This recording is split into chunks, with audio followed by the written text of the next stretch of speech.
there are three key challenges that every single board is facing today and will face in 2013. The first is to make sure that the bank operates in a safe and sound manner and has adequate capital to sustain and withstand any shocks. Second is to grow the bank profitably under tough economic conditions. And the third is to manage all the different risks that the bank faces in an effective way so that there is no adverse material impact to capital, earnings, or reputation.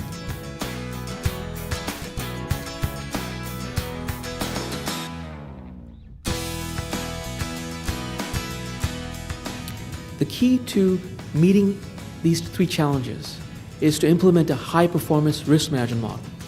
I know this will surprise many. The expected answer may have been do a better job at capital planning or implement a better strategic plan. But time and time again, banks that have implemented a high-performance risk management model outperform. Why? Because they're able to attain the sweet spot, the optimal balance between risk and reward. They not only manage risks better, have sufficient capital to withstand shocks, but also are able to grow the bank profitably. So the question is, what comprises a high-performance risk management model? What's so special about it? How is it different from risk management programs that banks have today, or what's called enterprise risk management programs? Well, there are 5 key differentiators, or 5 key steps to attaining success. The first is to perform an enterprise-wide risk assessment that is linked to the strategic plan and the CAMEL's risk factors. Many have implemented or performed a risk assessment, but they've done it in a silo, without any linkage to the strategic plan or the CAMEL's rating factors.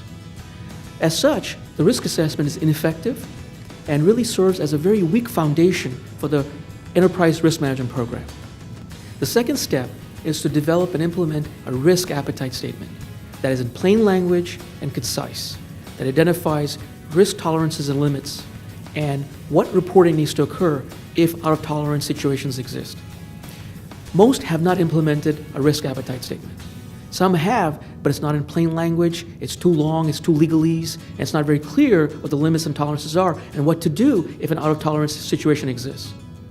Without this, the risk management program is simply a paper tiger. The third step is to implement a written enterprise-wide risk management program that is based on the risk assessment and the risk appetite statement. But that also includes an enterprise-wide stress testing framework. The stress testing framework is key because the risk management program must be stress tested regularly to cover all risks, and a combination of scenario sensitivity and reverse stress testing techniques must be used. This way, any impact to capital and liquidity can be identified timely and proactively. Also, any blind spots that may cause a problem down the road can be identified quickly, promptly, and precisely.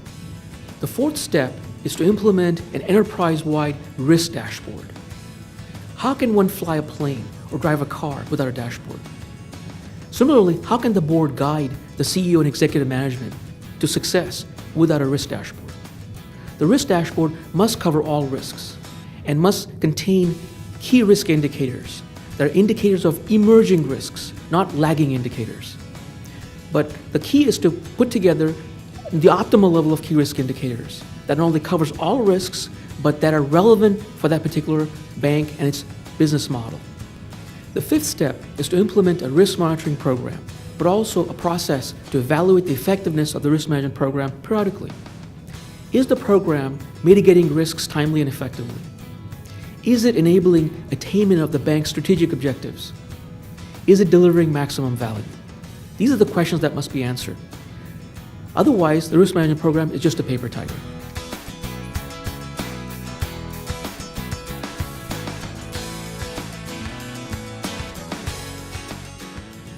If the board does not rise to the challenge and guide the CEO and executive management to take the risk management program to the next level, that the bank will continue to face challenges with growth, capital adequacy, and risk management. Shareholder value creation will be non-existent or will be lackluster.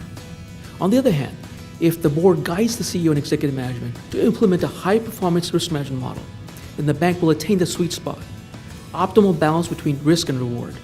The bank will be able to manage risks better, will be able to grow the bank, and have sufficient capital at all times to be able to withstand any shocks.